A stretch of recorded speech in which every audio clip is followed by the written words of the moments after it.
Sir, எதிர்க்கட்சி தலைவர் உதயநிதி ஸ்டாலின் மின்வெட்டை பத்தி பேசுகிறாரு.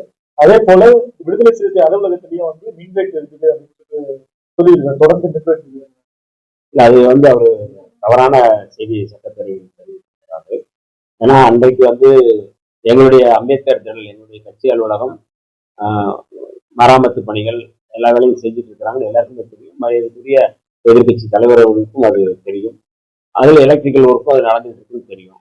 அன்றைக்கு மரியாதைக்குரிய காங்கிரஸ் பேர் இயக்கத்தினுடைய மூத்த தலைவர் ஐயா ப. சிதம்பரம் அவர்கள் வந்தபோது அந்த வேலைகளை ஃபீஸ் போயிருந்தது. அதனால கரண்ட் தடைபட்டிருந்தது ஒழிய மின் தடையால் அது மின்வெட்டு ஆகலை.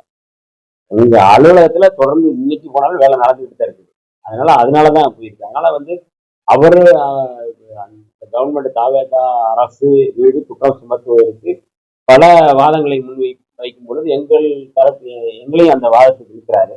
அது சரியா இல்லை. அது சரியானதல்ல. அது உண்மைக்கு மாறான செய்தியை நம்ம சொல்றாரு அப்படிங்கிறது நம்ம பகுதியில வீட்டுக்கு சூழல் இருக்குதா? நம்ம வரது போறது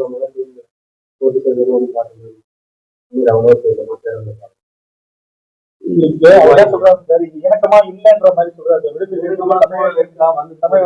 இணக்கமா இல்லைன்ற மாதிரி எங்களோட இணக்கமா இருக்கிறாங்க. எங்களோட இணக்கமா இருக்கிறதா நாங்க பேச முடியும். மற்றவர்களோட இணக்கமா இருக்கிறது விடுதலை சிறுத்தைகளோடு திண்டிவனம் இணக்கமா இருக்கிறாங்க. இப்ப கூட நான் நகராட்சி அலுவலகத்துக்கு வரும்போது திண்டிவனத்தினுடைய சேர்மனாக சாதி அதுதான் எங்களோட மட்டும் எங்களுக்கான உறவு இருக்குது. அது அவங்களோட உறவு தான் எனக்கு தேவை. திமுகவுக்கும் தாவேக்கான உறவு தமிழக வெற்றிகளுக்கும் உள்ள உறவு எல்லாருமே இருக்கு. நல்ல உறவு இருக்குது. அதுல எந்த பாக்குறாங்க, என்ன பேசுறாங்க, நீ கூட சந்திச்சாங்க. அதனால அந்த உறவு இருக்குதான். சரி, அதுல எந்த தமிழக முதல்வர் சட்டமன்றத்துல ஒரு சைகை காமிச்சாரு. பேரவைத் தலைவரை கேட்டு காமிச்சுக்கலாமா அப்படின்னு சொல்லிட்டு சைகை காமிச்சாரு. எதிர்கட்சிகள் எல்லாம் குற்றச்சாட்டு வச்சுக்கிறாங்க. ஒரு சட்டமன்றம் நம்ம இந்தியாவிலேயே ஒரு மார்பான ஒரு சட்டமன்றம். அந்த இடத்துல ஒரு மாதிரி சைகை காமிக்கிறது குற்றச்சாட்டு வச்சுக்கிறாங்க. நீங்க எப்படி சார் பாக்குறீங்க? இல்ல, ஒவ்வொருத்தருடைய பாணி, ஒவ்வொருத்தருடைய அணுகுமுறை அதெல்லாம் அதை குறை சொல்வதற்கோ அதை தவறு என்று சொல்வதற்கோ இல்லை. கடந்த காலங்களில் கூட நடந்திருக்கு. அது நடக்க நம்ம விஜயகாந்த் அவர்கள் கூட தலைவர்கள் கூட நாட்டை பற்றி காட்டியிருந்தார் எல்லாம் சொன்னார்.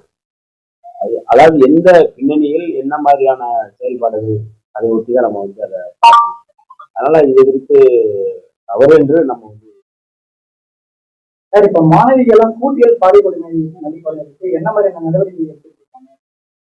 கூட்டு பாலியல் நடைபெறுவது தொடர்ந்து அரசு என்ன நகர புகழ் என்ன நடவடிக்கை எடுக்கிறாங்க? சட்டசபையிலேயே அது குறித்து கேள்வி எழுப்பப்பட்டது. அதுக்கு சிங்கப்பெண் அது குற்றம் இப்ப கூட சமீபத்தில் அதனால சட்டப்பேரவையில எதிர்கட்சி தலைவர் வைத்த குற்றச்சாட்டுகள் என்னென்ன செஞ்சிருக்கோம் அப்படிங்கிற இதையும் அவர் சொல்லியிருக்கிறார். அதனால குற்றங்களை தடுப்பதற்கு, குற்றங்கள் நடக்காமல் இருப்பதற்கான பணிகள், அதனோட செயல்பாடுகள், நடவடிக்கைகள் தொடர்ந்து இருக்கிறது.